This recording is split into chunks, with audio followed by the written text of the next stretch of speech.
அவன் என்ன அப்படியே திட்டுவேன், திட்டு வாங்குறது தான் அவன் இருக்கிறான். நான் அப்படியே திட்டுவேன். தான் நான் யார் தெரியுமா? நான் திட்டுவேன். என்ன பெரிய மயிராணி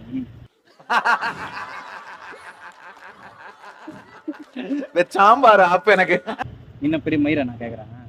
ஏய் உன்னதான் நீ என்ன பெரிய ஆளா நீ?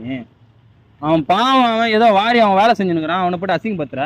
ஏங்க குப்பை அள்ளுறதுதான் அவன் வேலை. அவன் வேலைன்னா அவன் அதை செஞ்சு அவனை அப்படிதான் போடுவேன். அப்படிதான் அவன் அள்ளுறது அவன் இருக்கான். அப்படியே போட்டனா வளரணும். மயிறு மாதிரி பேசுகிற, குப்பை அள்ளுறது என்ன திம்புரா பேசுற? ஏய் என்ன உனக்கு மயிறு மரியாதை? உனக்கு என்னடா மரியாதை அவனுக்கு? நீங்க என்னங்க அவங்க கூட சேர்ந்து நீங்க பேசுறீங்க? நான் இதுக்கு மேல என் கண் முன்னாடி டென்ஷன் ஆயிரும். நீ போயினே இரு. அவனை தேவையில்ல எதுக்குடா அவனை அடிக்கிற? ஏய் எதுக்கு அவனை வச்சு நீ இப்போ எதுக்கு இப்ப நீ அவனை வச்சா? எதுக்கு சப்போர்ட் நீங்க வரீங்க? குப்பை வர நாயா பார் பலார்னு வைப்பேன். என்ன நாய்கின்ற அவன் உன் வீட்டுல சோத்துனானா இல்ல என்ன பண்ண அவன் நாயின்ற அள்ளி கொட்டுறவங்க. என்ன அள்ளி கொட்டுறேன்னா நான் கொட்டுவேன், அவன் எடுத்து அள்ளி கொட்டான். அவன் அதான் வேலை வந்து அதான் செய்யும். என்ன உனக்கு அவ்வளவு ஏகத்தாரம் உனக்கு? என்னங்க அவங்கள சப்போர்ட் பண்ணிட்டு நம்ம மாதிரி ஆளு கை வைக்கிறீங்க? வேற டென்ஷன்ல இருக்கிறேன் நான். வேற உனக்கு அவ்வளவுதான் மரியாதை உனக்கு. அவன் பொறுமையா சொல்லுங்கிறான். பையன் பாவமா இல்ல அவனை பார்த்தா? நான் கேக்குறேன் பாவமா இல்ல அவனை பார்த்தா? நீ பாவமாலாம் இல்லைங்க. என்ன பாவமா? குப்பை வர்றவன் அவன் சப்போர்ட் பண்றது பெரிய கலெக்டர் ஆட்ட வந்துட்டு